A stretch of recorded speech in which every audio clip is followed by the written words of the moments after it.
Good morning पिला माने आज ऑनलाइन पाठ्यक्रम को तुम मन को स्वागत जनाऊँ। आज तुम षष्ठ श्रेणी परिमिति रे आमे देखिबा परिसीमा निर्णय करिवार सूत्र आमे निर्णय करिबा। एठी आमे कोन चित्र गोटे अछि देख पिला माने ये होची गोटे आयतक्षेत्र नै कि आयतकीय आयतक्षेत्र। ए आयतक्षेत्र रो ना होची ए बी सी डी आयतक्षेत्र। आयतक्षेत्र रो आमे आज ए बी सी डी आयतक्षेत्र रो परिसीमा आमे निर्णय करिबा। ठीक अच्छे ताले मु आगर अध्याय तुम मान गोटे वीडियो पठे देखी से निश्चय से बुझीपार केमती आम परिसीमा निर्णय करूँ। परिसीमा कहले कौन कौन गोटे आबद्ध क्षेत्र तार से क्षेत्र को दर्शाऊा तार परिसीमा को सूचित करुवा रेखाखंड द्वारा आबद्ध अंश को आम कौन कहू तार परिसीमा। तार ये एबीसीडी आयत क्षेत्र परिसीमा कौन कौन ना ये तार यही रेखाखंड ये रेखाखंड गुड़िकर दैर्घ्यर समष्टि। कौन सी आबद्ध क्षेत्र परिसीमा कहले कौन ना तार परिसीमा को दर्शाऊा रेखाखंड गुड़िकर दैर्घ्यर समष्टि। ताले ये कौन कौन रेखाखंड अच्छी देखिए बा आयत क्षेत्र यहाँ कौन यहाँ को आम जानी कौन दैर्घ्य ना कि यहाँ हूँ दैर्घ्य यहाँ है प्रस्थ सेमती यहाँ भी हूँ कौन दैर्घ्य आटा हूँ प्रस्थ ना कि ताहले आम ये आयत क्षेत्र एबीसीडी परिसीमा हूँ कौन कौन ना ए बी जुक्त बीसी जुक्त सीडी जुक्त एडी बा एबी गोटे कौन एबीटा कौन एबी हूँ तार दैर्घ्य नहीं कि बीसीटा कौन बीसी हूँ तार प्रस्थ सेमती सीडीटा है दैर्घ्य आउ एडीटा है तार प्रस्थ। ताले आमे आपको जदि समाधान करवा देखा ये कौन देखा ना ये आम केतेटा दैर्घ्य अच्छी गोटे दुईटी दैर्घ्य अच्छी और दुईटी प्रस्थ अच्छी ताले आमे लिखिबा 2 गुणन दैर्घ्य जुक्त 2 गुणन 2 गुणन प्रस्थ।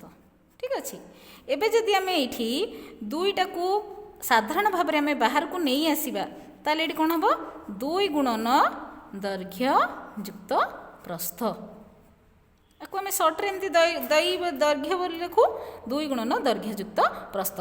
ताहले आयत क्षेत्र एबीसीडी परिसीमा बाहर करने आम कौन करें प्रथम कौन करवा तार रेखाखंड दैर्घ्यर समष्टि ना ए बी जुक्त बीसी जुक्त सीडी जुक्त एडी ना कि ताकू आम जो देखा सी कौन सी हूँ दैर्घ्य जुक्त प्रस्थ पुणी दैर्घ्य आउ प्रस्थ तेणु कौन है 2 गुणन दैर्घ्य जुक्त 2 गुणन प्रस्थ बा ताकू आम बाहर कले कौन है 2 गुणन दैर्घ्य जुक्त प्रस्थ।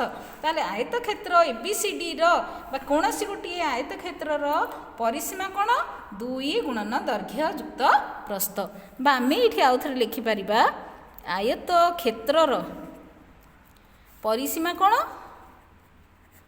आयत क्षेत्र परिसीमा है 2 गुणन दैर्घ्य जुक्त प्रस्थ बा दैर्घ्यर माप आउ प्रस्थर मापर समष्टिर 2 गुण है आयत क्षेत्र परिसीमा। देखिल पिला माने एबे देखिबा आम गोटे वर्ग क्षेत्र ताले वर्ग क्षेत्र से भाई आम देखा वर्ग क्षेत्र कौन चारिपट तार रेखाखंडर दैर्घ्यर समष्टि ताकू आबद्ध करुवा जो रेखाखंड गुड़िक अच्छी तार दैर्घ्यर समष्टि।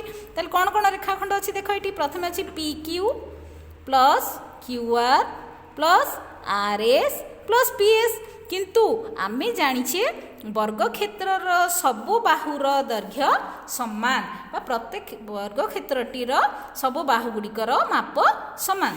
ताले आमे एठी कोन लिखिबा एगुड़ो सब गुड़िक बाहु सब गुड़िक समान कि नहीं तेणु आमे एठी कोन लिखि परिबा बाहु जोग बाहु जोग बाहु जोग बाहु जेहेतु आम जानिले कौन ये सब गुड़िक P Q Q R R S आउ पी एस सब गुड़िक समान तेणु आम लिखा बाहु बाहु बाहु ताल केतेटा बाहु मिसेले आम ये 4टी बाहु मिसेले आम ये कौन लिखिपर 4 गुणन बाहु। ताले वर्ग क्षेत्र परिसीमा कौन बाहर ये तार सूत्र ना वर्ग क्षेत्र परिसीमा हूँ 4 गुणन बाहुर दैर्घ्य बाहुरे 4 गुणन करदे आम वर्ग क्षेत्र परिसीमा पाइबा। ताल पिला माने आज तुमर ये देख आयत क्षेत्र परिसीमा जानिले कौन 2 गुणन दैर्घ्य जुक्त प्रस्थ आउ वर्ग क्षेत्र परिसीमा है 4 गुणन बाहु।